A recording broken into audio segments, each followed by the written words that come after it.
The next moment, the host rushed out in a panic and told everyone to get up and run for their lives. But the audience didn't move at all. They thought it was just part of the show, something the director had arranged. Not only were they not scared, they even burst out laughing. They had no idea what kind of price they were about to pay. Meanwhile, the actors backstage were already running for their lives, but the audience in the hall was still completely confused. Seeing this, the host couldn't hold it together anymore. He jumped off the stage and bolted toward the exit.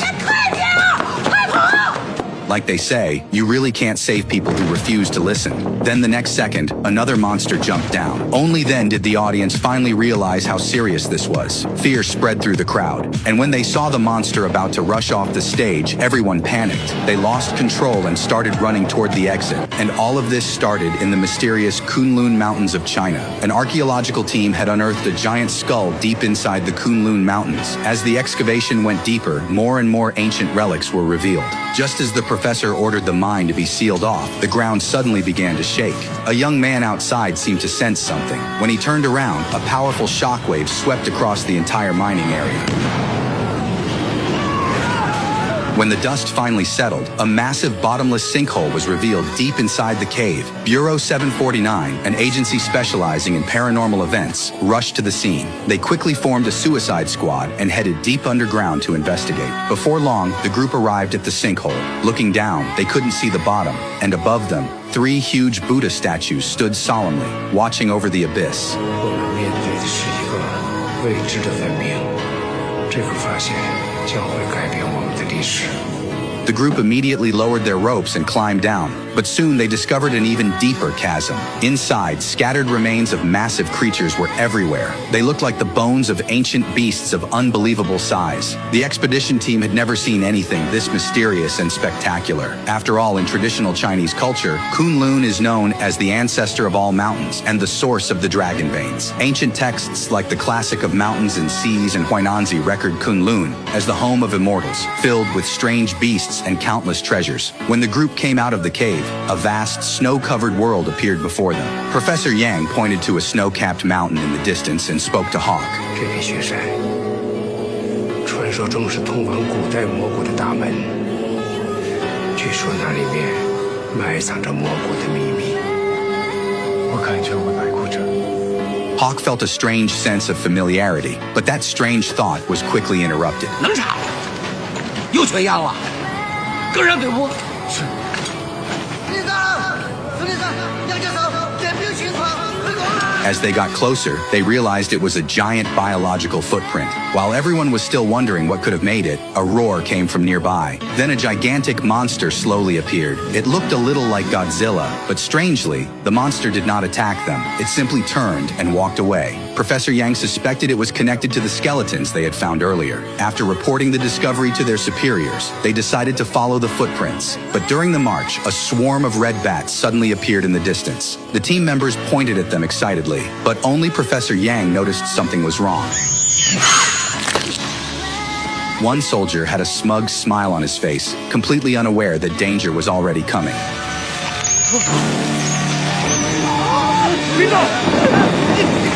The sight terrified everyone. Several young soldiers tried to put out the fire, but the moment they got close, blue flames erupted across their bodies too. Amid their piercing screams, all 4 of them were instantly reduced to ashes. The scene was so bizarre it sent chills down everyone's spine. These creatures were called fire bats. Just one touch could burn a person to ash. Fortunately, the soldiers had enough firepower to barely drive the fire bats away.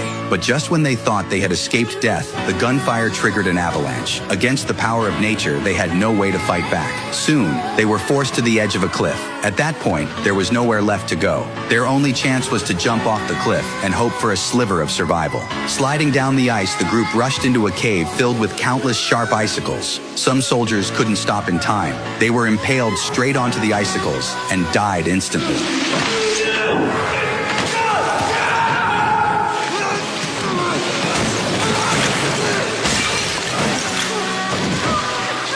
Hawk and Shirley were lucky enough to avoid the spikes, but they ended up hanging from a rope on the edge of the cliff. As they swung in midair, the rope finally gave out and snapped completely.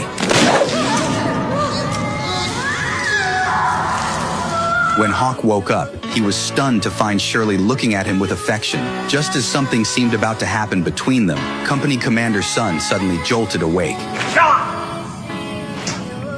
郝王爷，别说，人家是我了。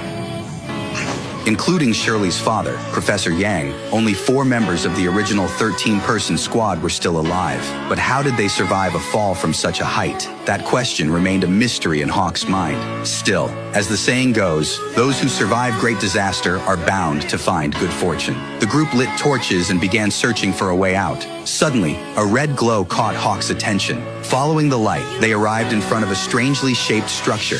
Everyone was confused. Everyone except Professor Yang. 这里是9层要道，里面封存着鬼族的秘密。这是我一直寻找的地方，终于找到了。 Then Professor Yang knelt down reverently and lit a bonfire on the ground. As the flames shot into the sky, the 9-story demon tower began glowing with an eerie red light. 这座塔一直在等待开启它的人，他一直在等你。等我？对，你和杨平一起进去。 Before Hawk could even understand what was happening, a frantic Professor Yang rushed both of them into the tower. The moment they stepped inside, the demon tower seemed to come alive. The ground around them erupted with swirling sand and flying debris. The tower itself began to crumble, revealing a massive blue horn sealed inside. Suddenly, a blinding beam of light shot into the sky. The 9-story demon tower had been fully activated.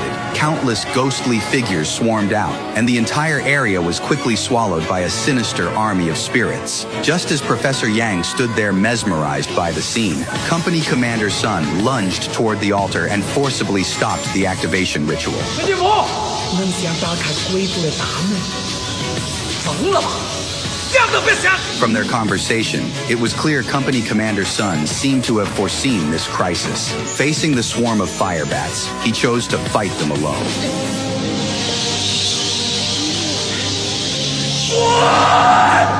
In the end, Company Commander's son detonated the altar, dying together with the Firebat army. Even so, Hawk was still accidentally hit by the Firebats during his escape.